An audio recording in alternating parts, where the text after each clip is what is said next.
తల్లి మరణం మృదులను మానసికంగా కుంగదీసింది.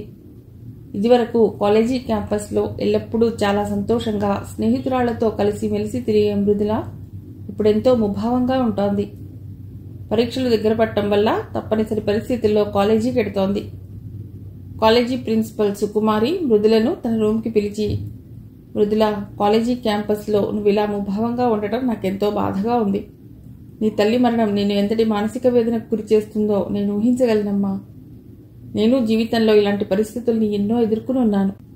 మృదుల, ఇప్పుడు నిన్నెందుకు పిలిచానో తెలుసా? జీవితం అంటే వడ్డించిన విస్తరి లాంటిది కాదని, జీవిత పోరాటంలో ఎన్నో ఒడిదుడుకుల్ని ఎదుర్కొంటే గాని మనం స్థిరపడలేమని చెప్పటానికే పిలిచాను. గతించిపోయిన నిజాన్ని ఓ పీడకలగా మర్చిపో. భవిష్యత్తుని గూర్చి ఆలోచించు. పరీక్షలు దగ్గర పడుతున్నాయి. నీ మనస్సంతా చదువు మీదే కేంద్రీకరించి పరీక్షలకు బాగా ప్రిపేర్ అవ్వు అని చెప్పింది. అలాగే మేడం, ఈసారి కూడా నువ్వే కాలేజీ ఫస్ట్ వస్తావని ఆశిస్తున్నాను. థ్యాంక్ యూ మేడం, నేను వెళ్ళొస్తా అంటూ ప్రిన్సిపాల్ రూమ్లో నుంచి బయటపడింది మృదుల. ప్రిన్సిపల్ సుకుమారి జీవితంలో ఎన్నో కష్టాలను ఎదుర్కొనుంది. ఆమె చిన్నతనంలోనే తండ్రి చనిపోయాడు. తల్లిని బంధువులు ఎవరూ చేరదీయలేదు. తనే కష్టపడి కూలీ చేసి సంపాదించి కూతుర్ని చదివించింది. సుకుమారి మనస్సులో చిన్నతనంలోనే కాలేజీ లెక్చరర్ కావాలన్న కోరిక బలంగా ఉండేది. అందువల్ల ఎంతో కష్టపడి రాత్రి పగలు పుస్తకాల పురుగులా చదవటం వల్ల పీజీలో గోల్డ్ మెడల్ సంపాదించగలిగింది.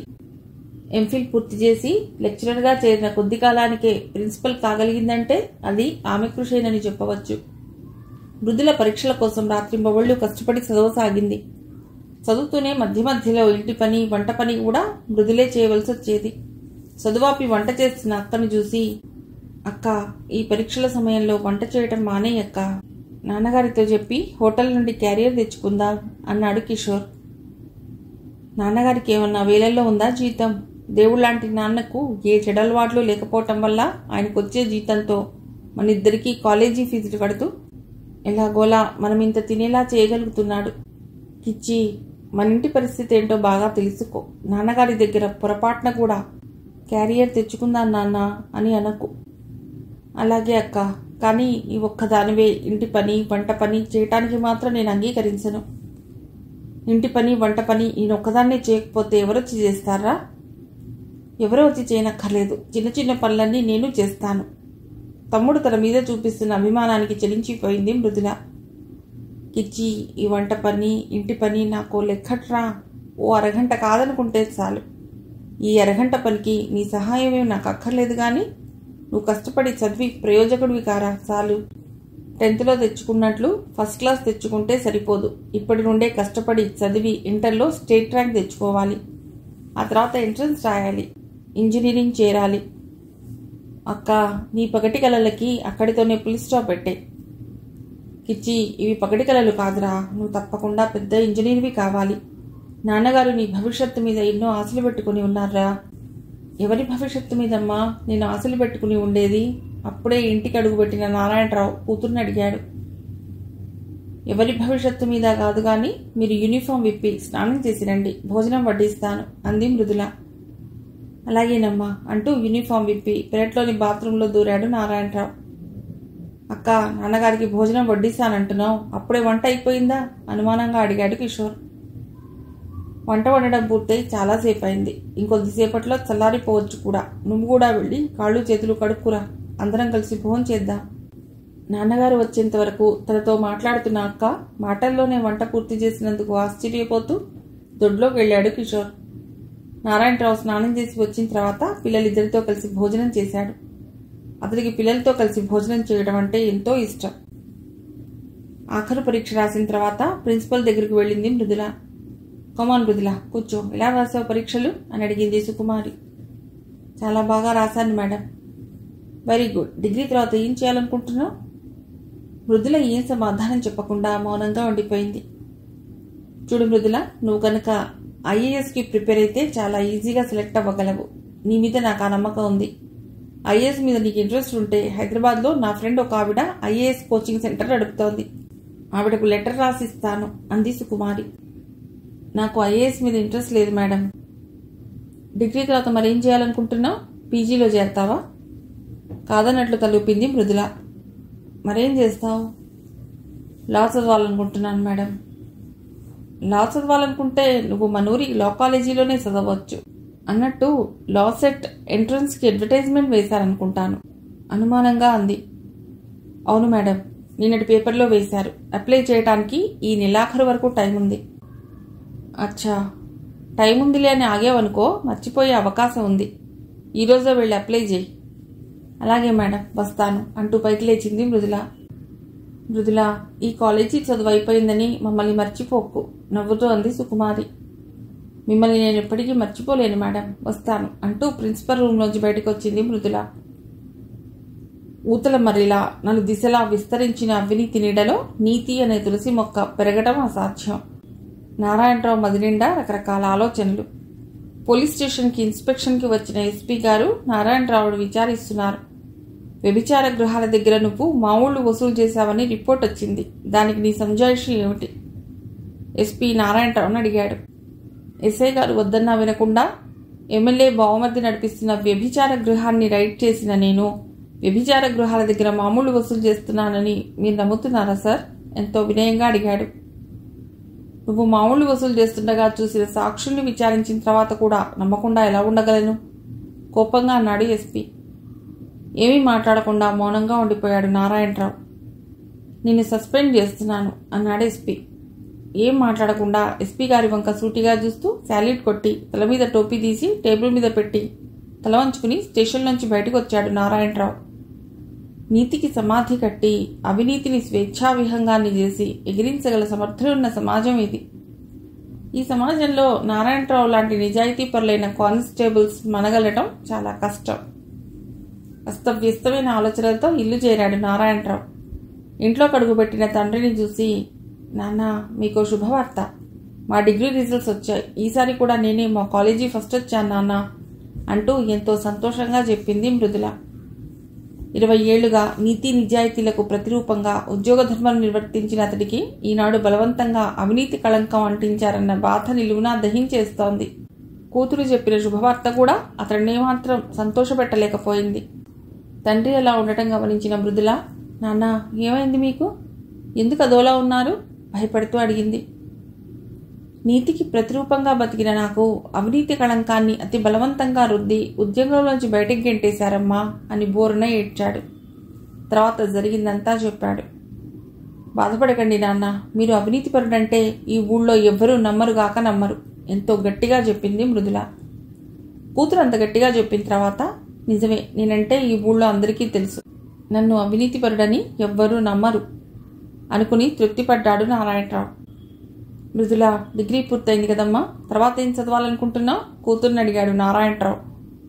లా ఎంట్రన్స్ రాశాను కదా నాన్న, రేపో ఎల్లుండో ఆ రిజల్ట్స్ వస్తాయి. నాకు తప్పకుండా లాలో సీట్ వస్తుంది కనుక నేను లా చేస్తాను నాన్న అంది. నీతికి ప్రతిరూపంగా నిలబడి అవినీతిపై పోరాడాలనుకునే కూతురి ధ్యేయం ఎంతో సంతోషం కలిగించింది అతడికి. అక్క, నువ్వు ఈసారి కూడా కాలేజీ ఫస్ట్ వచ్చావుటగా ఇంట్లోకి వస్తూనే ఎంతో సంతోషంగా మృదులను అడిగాడు కిషోర్. అవును గాని నీకు ఫస్ట్ ఇయర్ పర్సంటేజ్ ఎంత వచ్చింది? తమ్ముడిని అడిగింది. 90%. Very good. ఈ సంవత్సరం ఇంకొద్ది కష్టపడ్డావంటే తప్పకుండా స్టేట్ ర్యాంక్ తెచ్చుకోవచ్చు. స్టేట్ ర్యాంక్ కోసం నా వంతు కృషి మాత్రం తప్పకుండా చేస్తాను. కాలాన్ని ఏమాత్రం వృధా చేయకుండా చదువు యొక్క విలువను తెలుసుకుని చదువుతున్న కూతుర్ని కొడుకుని చూసి నారాయణరావు ఎంతో సంతోషించాడు. తను సస్పెండ్ కాబడ్డానన్న విషయాన్ని కూడా అంత అక్షరంలో మర్చిపోయాడు. రోజులు చాలా భారంగా గడవసాగాయి. లా సెట్ రిజల్ట్స్ వచ్చాయి. మృదులకు ఫస్ట్ ర్యాంక్ వచ్చింది. కూతురికి ఫస్ట్ ర్యాంక్ వచ్చినందుకు ఎంతో సంతోషించాడు నారాయణరావు. తన అభిమాన స్టూడెంట్ మృదులకు లా ఎంట్రన్స్లో ఫస్ట్ ర్యాంక్ వచ్చిందని తెలుసుకున్న ప్రిన్సిపల్ సుకుమారి కూడా ఎంతో సంతోషంతో కించిత్ గర్వపడింది కూడా. కాలేజీ ప్యూన్ని మృదుల ఇంటికి పంపించి పిలిపించింది. మృదుల, లా కాలేజీకి సీట్ల కోసం అప్లై చేశావా అడిగింది సుకుమారి. లేదు మేడం. ఎందుకని? నేను ఇకపై చదవదలుచుకోలేదు మేడం ఎంతో నెమ్మదిగా చెప్పింది. నువ్వు చదవదలుచుకోలేదా? ఆశ్చర్యంతో కళ్ళు పెద్దవి చూస్తూ అడిగింది ఆమె. అవును మేడం. ఎందుకని ఇలాంటి నిర్ణయం తీసుకున్నావు మృదులా? ప్రస్తుతం మా ఇంటి పరిస్థితులు మా ఇంటి ఆర్థిక పరిస్థితులు బాగాలేవు మేడం. అందుకని ఏదో చిన్న ఉద్యోగం చూసుకుందాం అనుకుంటున్నాను. మృదుల, నీ లా చదువుకి కావాల్సిన ఆర్థిక సహాయం మొత్తం నేను చేస్తాను.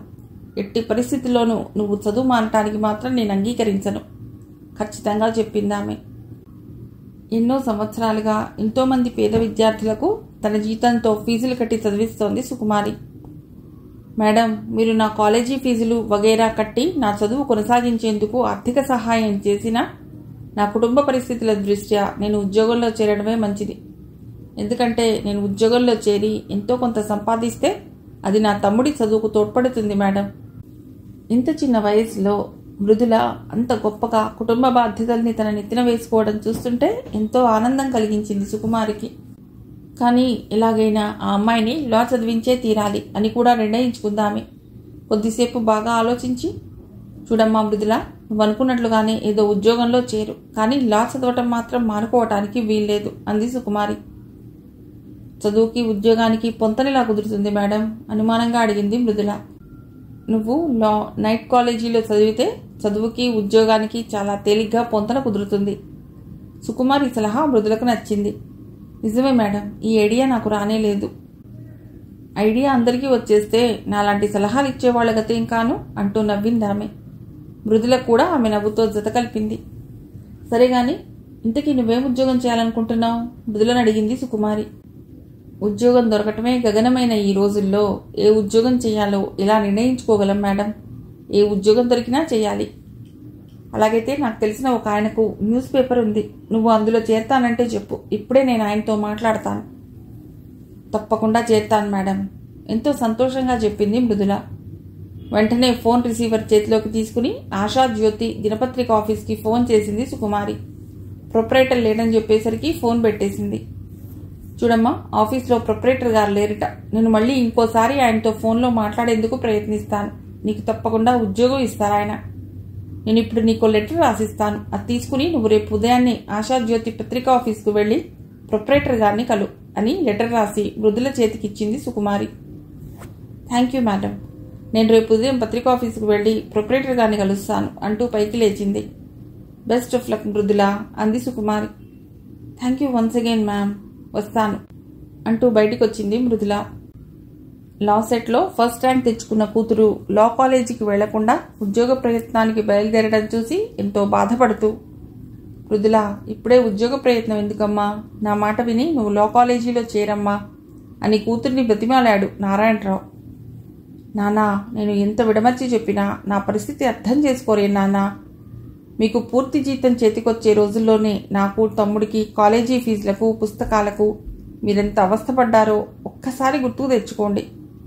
అలాంటి పరిస్థితుల్ని ఆనాడే అనుభవించిన మీరు మీకిప్పుడొచ్చే సగం జీతంతో నాకు తమ్ముడికి కాలేజీ ఫీజులు పుస్తకాలు సమస్తం సమకూర్చగలరా? ఆలోచించండి నాన్న.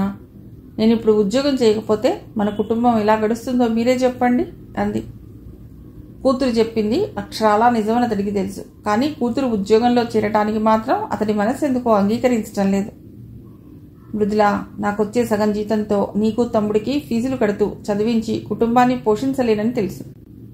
కానీ లా చదవాలన్న నీ ఆశయాన్ని మొగ్గలోనే తుంచేశానేమో అన్న బాధ నా మనస్సుని నలిపేస్తుందమ్మా.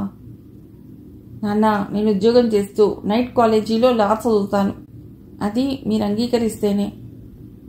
ఇంత చిన్న వయసులో ఉద్యోగం, చదువు, ఇంటి పని ఇవన్నీ నువ్వెలా చేయగలవమ్మా? నేనింకా చిన్నపిల్లనే అనుకుంటున్నారా నాన్న అంది మృదుల. నువ్వు చిన్నపిల్లవి కాదని తెలుసమ్మా. మరెందుకు నాన్న సంకోచం? నన్ను ఆశీర్వదించి పంపండి అని తండ్రి ఆశీర్వాదం కోసం ఆయన ముందుకు వంగి నిలబడింది మృదుల. నిన్ను ఆశీర్వదించే శక్తి కానీ ధైర్యం కానీ నాకు లేవమ్మా. ఆ భగవంతుడే నిన్ను మంచి మనస్సు చేసుకుని ఆశీర్వదించాలి తల్లి అంటూ కూతుర్ని మెల్లిగా పైకి లేపి కౌగిలించుకుని కన్నీళ్లు కార్చసాగాడు నారాయణరావు. నాన్న, మీరేం దిగులు పడకండి, తప్పకుండా మనకు మంచి రోజులు వస్తాయి అంది మృదుల. తండ్రినే ఓదార్చే స్థితికి ఎదిగిన కూతురి వంక ఓసారి గర్వంగా చూసుకున్నాడు నారాయణరావు. నాన్న, నేను వెళ్ళొస్తాను అంటూ పత్రికా ఆఫీస్కు వెళ్ళటానికి సిద్ధపడింది మృదుల. ఆశాజ్యోతి దినపత్రిక యజమాని మృదుల ఇచ్చిన ఉత్తరం చదివి BA కాలేజీ ఫస్ట్ అన్నమాట, వెరీ గుడ్ అంటూ మృదులను అభినందించి, పత్రికా ఆఫీసులో ఉద్యోగం అంటే కొంచెం కష్టంగానే ఉంటుంది, ఆడపిల్లవు, నువ్వు కష్టపడగలవా అని అడిగాడు. ఎంతటి కష్టాలనైనా ఎదుర్కొని ఉద్యోగం చేయగలను సార్ ఎంతో ధైర్యంగా చెప్పింది. ఆమె అంత ధైర్యంగా ధీమాగా సమాధానం చెప్పేసరికి అతడికి ఎంతో ఆనందం వేసింది. ఆడపిల్ల కదా, కష్టం అనేసరికి బెదిరిపోయి ఉద్యోగం చేయడానికి కాస్త వెనుకంజ వేస్తుందేమో అనుకున్నాడు. వెరీ గుడ్ అని ఇంటర్కామ్లో ఎడిటర్ నెంబర్ నొక్కి, మీ దగ్గరకు మృదులాని ఓ అమ్మాయిని పంపిస్తున్నాను. ఆ అమ్మాయిని ఆర్టికల్ రీడింగ్ సెక్షన్లో సబ్ ఎడిటర్గా పోస్ట్ చేయండి అని చెప్పి ఇంటర్కామ్ రిసీవర్ టేబుల్ మీద పెట్టి, చూడమ్మా నువ్వు వెళ్ళి ఎడిటర్ గారిని కలువు అన్నాడు. థ్యాంక్ యూ సార్ అని ఆయన క్యాబిన్లోంచి బయటకు వచ్చి ఎడిటర్ గారి క్యాబిన్లోకి వెళ్ళింది. ప్లీజ్ బి సీటెడ్ అన్నాడు ఎడిటర్. థ్యాంక్ యూ సార్ అంటూ కూర్చుంది మృదుల. మృదుల, నువ్వేం చదువుకున్నావు అడిగాడు ఎడిటర్. BA డిస్టింక్షన్లో పాస్ అయ్యాను సార్ అంటూ డిగ్రీ సర్టిఫికేట్స్ ఆయన ముందుంచింది. సర్టిఫికేట్స్ అన్నీ చూసిన తర్వాత ఎంతో ఆశ్చర్యపోతూ, ఇంత బ్రైట్ స్టూడెంట్వి, ఇకపై చదువుకోదలుచుకోలేదా అని అడిగాడు. చదవాలనే లా ఎంట్రన్స్ రాసి ఫస్ట్ ర్యాంక్ తెచ్చుకున్నాను సార్, కానీ పరిస్థితుల ప్రభావం వల్ల ఉద్యోగంలో చేరక తప్పటం లేదు. లా సెట్లో ఫస్ట్ ర్యాంక్ తెచ్చుకున్న అమ్మాయివి నువ్వేనా? ద్విగుణీకృతమైన ఆశ్చర్యంతో అడిగాడు. అవును సార్. మరైతే నువ్వు లా చదవ్వా? చదువుతాను సార్. ఉద్యోగంలో చేరి లా ఎలా చదువుతావు అనుమానంగా అడిగాడు. లా నైట్ కాలేజీలో చదవాలనుకుంటున్నాను సార్. ఉద్యోగం చేస్తూ నైట్ కాలేజీలో లా చదవాలనుకుంటున్న ఆ అమ్మాయి పట్టుదలకు ఎంతో ఆశ్చర్యపోయాడతడు. ఆ అమ్మాయి సర్టిఫికేట్స్ చూసిన తర్వాత, ఆ అమ్మాయి లా సెట్లో ఫస్ట్ ర్యాంక్ తెచ్చుకుందని తెలిసిన తర్వాత ఆ అమ్మాయి మీద ఏదో తెలియని అభిమానం ఏర్పడింది అతడికి. చూడమ్మా, పత్రికా ఆఫీస్లో ఉద్యోగం అంటే షిఫ్టుల్లో పనిచేయవలసి ఉంటుంది. కానీ నువ్వు నైట్ కాలేజీలో లా చదవాలనుకుంటున్నావు గనక నిన్ను ప్రతిరోజు జనరల్ షిఫ్ట్లోనే వేయమని చెప్తాను. అన్నట్టు ప్రస్తుతం ఆర్టికల్ రీడింగ్ సెక్షన్లో సబ్ ఎడిటర్ పోస్ట్ ఖాళీగా ఉంది. అక్కడ పనిచేసే సబ్ ఎడిటర్ 2 వారాల క్రితమే రిజైన్ చేసి వేరే పత్రికలో చేరాడు. నిన్ను ఆ ప్లేస్లో వేయమని ప్రొపరేటర్ గారు చెప్పారు. ఆ ప్లేస్లో అయితే నువ్వు రెగ్యులర్గా జనరల్ షిఫ్ట్లోనే రావాల్సి ఉంటుంది. అందుకు నీకేం అభ్యంతరం ఉండదనుకుంటాను అన్నారాయన. తప్పకుండా వస్తాను సార్ అంది మృదుల. మన దినపత్రికకు రకరకాల జనరల్ ఆర్టికల్స్ వస్తూ ఉంటాయి. అవన్నీ ఆర్టికల్ రీడింగ్ సెక్షన్కి పంపిస్తారు. అక్కడ నువ్వు వాటిని చదివి నీకు నచ్చిన వాటిని నా టేబుల్కి పంపిస్తే నేను వాటిని పరిశీలించి పబ్లిష్ చేస్తుంటాను అని ఇంటర్కామ్ చేతికి తీసుకుని article reading section number dial చేసి ప్రస్తుతానికి అక్కడ ఇన్ఛార్జ్గా ఉన్న సబ్ ఎడిటర్ని తన దగ్గరకు రమ్మని చెప్పాడు editor. Article reading section incharge sub editor వచ్చిన తర్వాత, మిస్టర్ మురళీకృష్ణ, ఈ రోజు నుండి ఈమె ఆర్టికల్ రీడింగ్ సెక్షన్ చూసుకుంటుంది. అక్కడి ఫార్మాలిటీస్ అన్ని ఈమెకు వివరించి చెప్పు. అన్నట్టు చెప్పడం మర్చాను, ఈ అమ్మాయి పేరు మృదుల అన్నాడు ఎడిటర్. నమస్తే అన్నాడు మురళీకృష్ణ. నమస్తే అంటూ ప్రతి నమస్కారం చేసింది మృదుల. రండి సెక్షన్కి వెళదాం అన్నాడు మురళీకృష్ణ. మురళీకృష్ణతో కలిసి సెక్షన్కి వెళ్ళింది మృదుల. సెక్షన్లో స్టాఫ్ అందరికీ మృదులను పరిచయం చేశాడు అతడు. పరిచయ కార్యక్రమం పూర్తయిన తర్వాత ఆమెను క్యాంటీన్కి తీసుకెళ్లాడు. క్యాంటీన్లో టీ తాగి వచ్చిన తర్వాత సెక్షన్ని గురించి వివరించి చెప్పాడు ఆమెకు. అతడు చెప్పిందంతా విన్న తర్వాత, వెరీ ఇంట్రెస్టింగ్ జాబ్ అంది మృదుల. కొత్తలో అలానే అనిపిస్తుంది, పోను పోను తెలుస్తుంది. చదవడం అంటే ఎంత బోరో. ఎవరికి తోచింది వాళ్ళు ఎడాపెడా రాసి పాడేస్తుంటారు. కొందరు మంచి మంచి ఆర్టికల్స్ కూడా రాస్తారనుకోండి.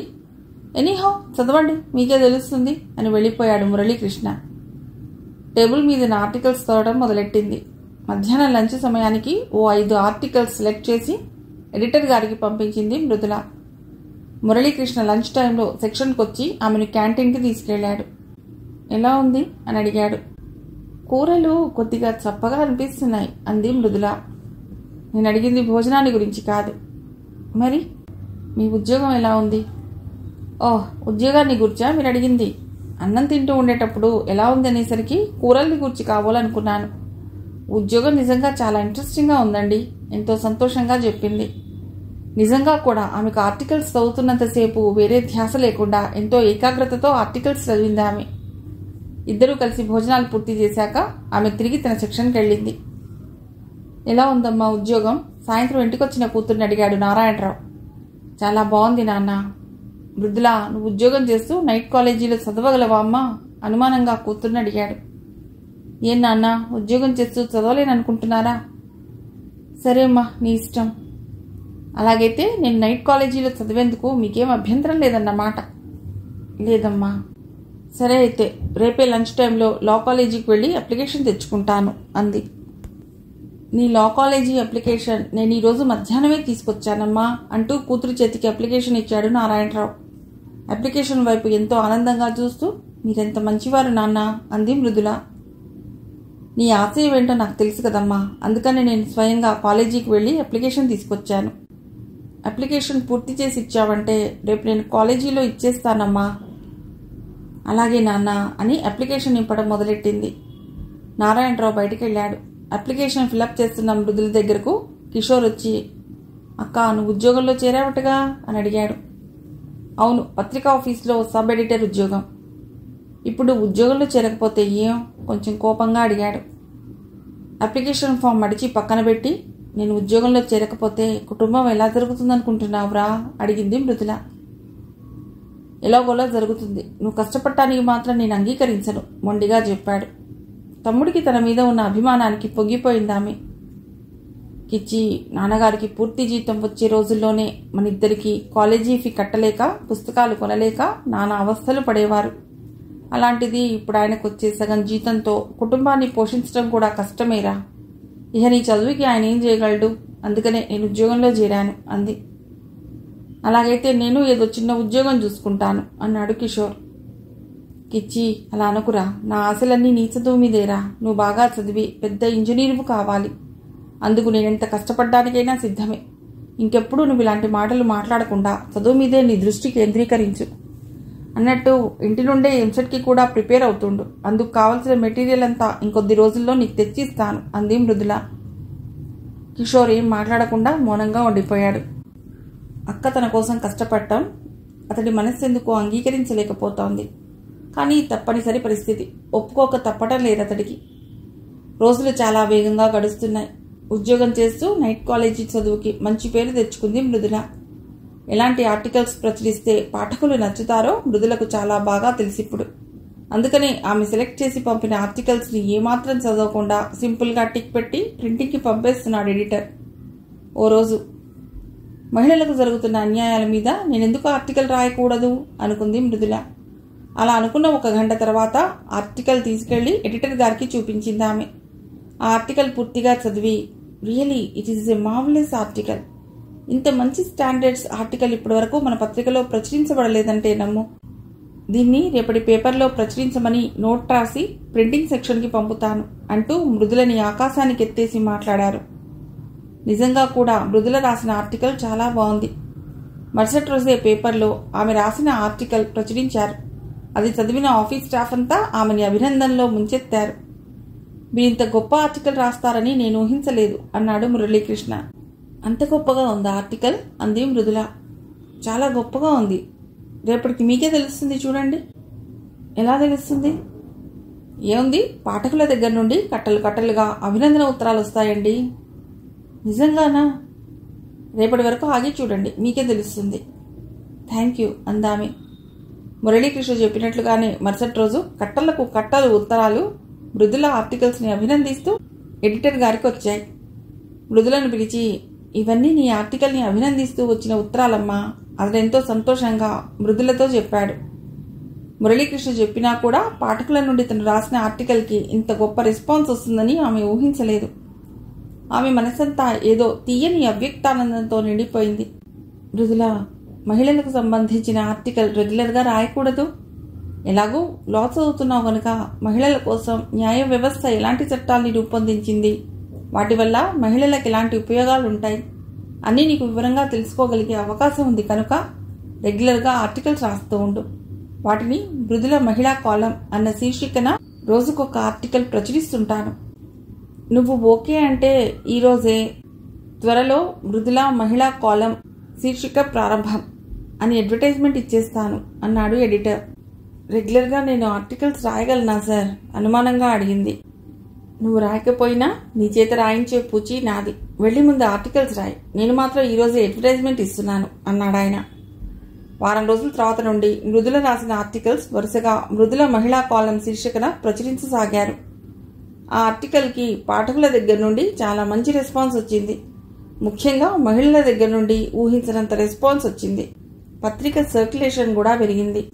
ఎడిటరే కాకుండా పత్రిక యజమాని కూడా మృదులను పిలిచి అభినందించాడు. మృదుల రాసిన ఆర్టికల్స్ చదివిన తర్వాత సుకుమారి కూడా మృదులను పిలిచి అభినందించింది.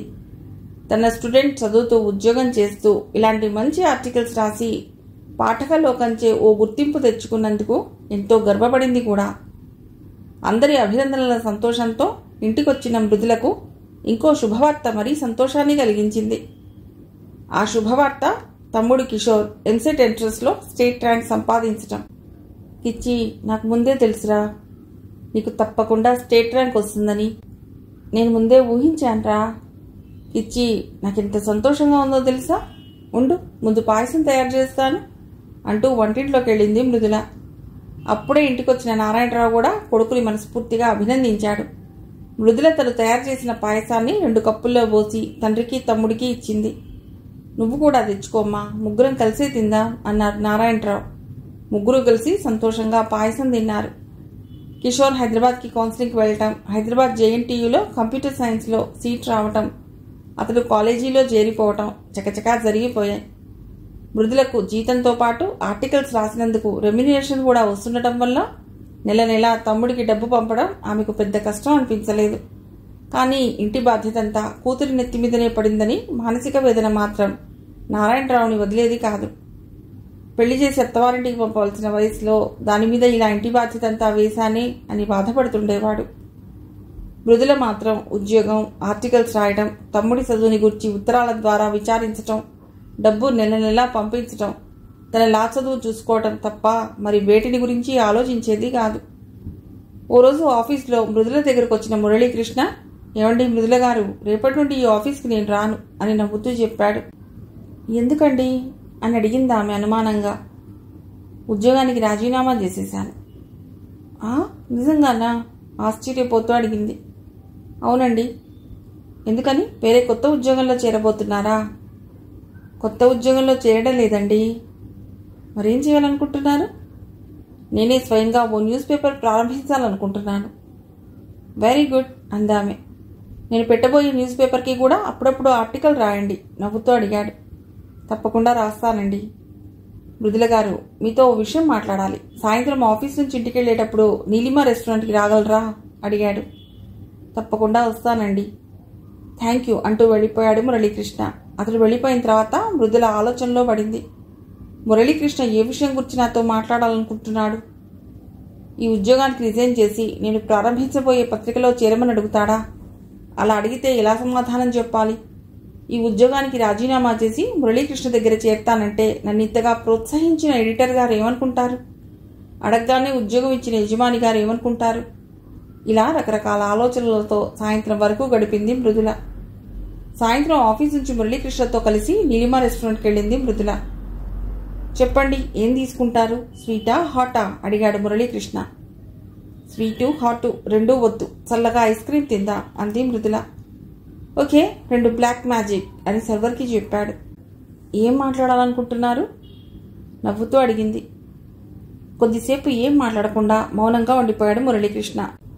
సర్వర్ 2 బ్లాక్ మ్యాజిక్ ఐస్ క్రీంలు తెచ్చి టేబుల్ మీద పెట్టి వెళ్ళాడు. బ్లాక్ కలర్ డ్రింక్లో తేలుతున్న ఐస్ క్రీం బాల్ని స్పూన్తో గుచ్చుతూ, గత సంవత్సరం రోజులుగా మీతో పరిచయం, మీరు ఆఫీస్లో పనిచేసే విధానం, మీ నడవడి గత సంవత్సరం నుండి నన్నెంతో ఆకట్టుకున్నాయి. నాకు తెలియకుండానే మీ మీద ఆకర్షణ పెంచుకున్నాను. ఆ విషయం మీతో ఎన్నోసార్లు చెప్పాలని ప్రయత్నించి చెప్పలేకపోయాను. మీకే విధమైన అభ్యంతరం లేకపోతే మిమ్మల్ని వివాహం చేసుకుంటాను తల వంచుకుని చెప్పాడు మురళీకృష్ణ. ఊహించని ఈ ప్రపోజల్కి నిజంగానే ఆశ్చర్యపోయింది మృదుల. ఐస్ క్రీం మెల్లిగా తింటూ బాగా ఆలోచించి ఓ నిర్ణయానికి వచ్చి, మురళీకృష్ణ గారు, మీలాంటి మంచి మిత్రులు అందించిన సహాయ సహకారాల వల్లే నేను ఈనాడు ఉద్యోగంలో నాకంటూ ఓ గుర్తింపు తెచ్చుకోగలిగాను.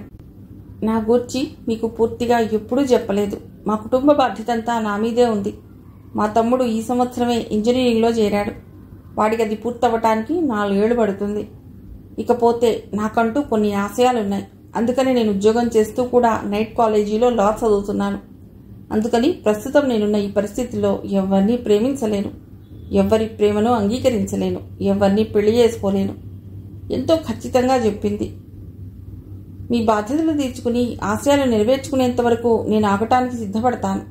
అప్పుడు నన్ను పెళ్లి చేసుకోవటానికి మీకు ఏ విధమైన అభ్యంతరం ఉండదుగా అని అడిగాడు. ఏ సమాధానం చెప్పాలో తెలియక నవ్వేసి కమాన్ లెటస్ గో అంది మృదుల. ఆమె నవ్వుని అంగీకారంగా భావించాడు మురళీకృష్ణ. కాలచక్రం 3 ఏళ్లు తిరిగింది. మృదుల జీవితంలో చెప్పుకోదగ్గ మార్పేవీ కనిపించలేదు. సస్పెండ్లో ఉన్న ఆమె తండ్రి కేసుని గూర్చిన ఎంక్వైరీ నత్తనడక నడుస్తూనే ఉంది. నిజాయితీయే తప్ప ఏ విధమైన రాజకీయ పరపతి లేని ఉద్యోగుల మీద ఎంక్వైరీలు త్వరగా జరగవనటానికి నారాయణరావు ప్రత్యక్ష సాక్షి. మృదుల తను ఆశించిన లా డిగ్రీని యూనివర్సిటీ ఫస్ట్ ర్యాంకుతో సాధించింది. నైట్ కాలేజీలో ఉద్యోగం చేస్తూ బాధ్యతల్ని మోస్తూ చదివినా ఫస్ట్ ర్యాంక్ సాధించినందుకు ఆమెను కొలీగ్స్ అందరూ అభినందించారు. నాన్న, ఈరోజు సాయంత్రం ఆఫీస్ నుంచి త్వరగా వచ్చి హైదరాబాద్ ఎక్స్ప్రెస్కి హైదరాబాద్ ఎడతాను. ఆఫీస్కి బయలుదేరుతూ తండ్రితో చెప్పింది మృదుల. అలాగేనమ్మా అన్నాడు నారాయణరావు. ఆఫీస్కి వెళ్లిన మృదుల సాయంత్రం 4 గంటలకే ఇంటికి తిరిగొచ్చి బట్టలు, సర్టిఫికేట్స్ వగైరా సర్దుకోసాగింది. మృదుల, తమ్ముడిని స్టేషన్కి రమ్మని ఉత్తరం రాసావు కదమ్మా? అనుమానంగా కూతుర్ని అడిగాడు నారాయణరావు. వారం క్రితమే రాశాను నాన్న. వాణ్ణి రేపు సాయంత్రం చార్మినార్ ఎక్స్ప్రెస్కి రిటర్న్ టికెట్ కూడా రిజర్వ్ చేయించమని రాశాను. ఎట్టి పరిస్థితుల్లో ఎల్లుండి ఉదయానికంతా తిరిగి ఇక్కడ ఉంటాను అంది. అలాగేనమ్మా, ప్రయాణంలో జాగ్రత్త. నాకేం కాదు, నేను హ్యాపీగానే వెళ్ళి హ్యాపీగా తిరిగి వస్తాను. మీరు మాత్రం రేపొక్కరోజు హోటల్ భోజనం తినాలి అని బాత్రూంలో దూరింది మృదుల. స్నానం చేసి డ్రెస్ చేసుకుని, నాన్న, రాత్రికి కావాల్సిన భోజనం అంతా సిద్ధం చేశాను. అన్నం, కూరలు అన్నీ వంటింట్లోనే ఉన్నాయి. జాగ్రత్తగా వడ్డించుకుని తినండి. మనసులో నన్ను గుర్చిన ఆలోచనలు పెట్టుకోకండి అంది. అలాగేనమ్మా, మరి నేను బయలుదేరుతాను నాన్న. బ్రీఫ్ కేస్ చేతిలోకి తీసుకుని అంది మృదుల. నేను స్టేషన్ వరకు వస్తానమ్మా. ఎందుకు నాన్న, నేను ఒక్కదాన్నే వెళ్ళలేను అనుకున్నారా? వెళ్ళలేవని కాదమ్మా, నేను వచ్చి సాగనంపితే అదో తృప్తి నాకు. మీ ఇష్టం, రండి వెడదాం అని ఇంటి తలుపుకి తాళం వేసి తాళం చెవి నాన్నకిచ్చి అతడితో కలిసి స్టేషన్ వైపు నడవసాగింది. సాధారణంగా దగ్గర ప్రదేశాలకు రిక్షా ఎక్కడం మృదులకు అలవాట్లేదు. రైల్వే స్టేషన్ ఎంక్వైరీ కౌంటర్ దగ్గరికి వెళ్లి హైదరాబాద్ ఎక్స్ప్రెస్ ఏ ప్లాట్ఫామ్ మీదకి వస్తుందో అడిగి తెలుసుకుంది మృదుల. ప్లాట్ఫామ్ మీదకి వెళ్ళిన తర్వాత, మృదుల, హైదరాబాద్ నుండి లాయర్ మృదులగా తిరిగి వస్తామన్నమాట. ఎంతో సంతోషంతో అన్నాడు నారాయణరావు. తన కూతురి జీవితాశయమే లా చదివి న్యాయవాద వృత్తిలో స్థిరపడ్డమని అతడికి తెలుసు. నేను లాయర్ మృదులగా తిరిగొచ్చినా నీకు కూతురునేగా నాన్న నవ్వుతూ చెప్పింది. అప్పుడే హైదరాబాద్ ఎక్స్ప్రెస్ కోసం బెల్గొట్టారు. ప్లాట్ఫామ్ మీదున్న ప్యాసింజర్స్ అందరూ హడావుడి పడుతూ లగేజీలు చేతికెత్తుకున్నారు. నాన్న, ఒక్క నిమిషం సూట్ కేసు చూస్తుండండి అని తండ్రితో చెప్పి హడావుడిగా బుక్ స్టాల్ దగ్గరికి వెళ్ళి ఉమెన్స్ ఎరా మ్యాగజైన్ కొనుక్కుని తండ్రి దగ్గరికి వచ్చి ట్రైన్లో కాలక్షేపంగా ఉంటుందని అంది పుస్తకం తండ్రికి చూపిస్తూ.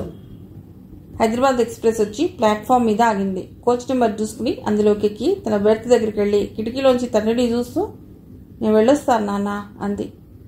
మంచిదమ్మా, జాగ్రత్తగా వెళ్ళిరా అన్నాడు నారాయణరావు. గార్డు విజిల్ ఊది పచ్చజెండా ఊపడంతో ట్రైన్ కదిలింది. కొన్న మ్యాగజైన్ చదువుతూ రాత్రి 9:30 వరకు కాలక్షేపం చేసి తర్వాత నిద్రకు ఉపక్రమించింది మృదుల.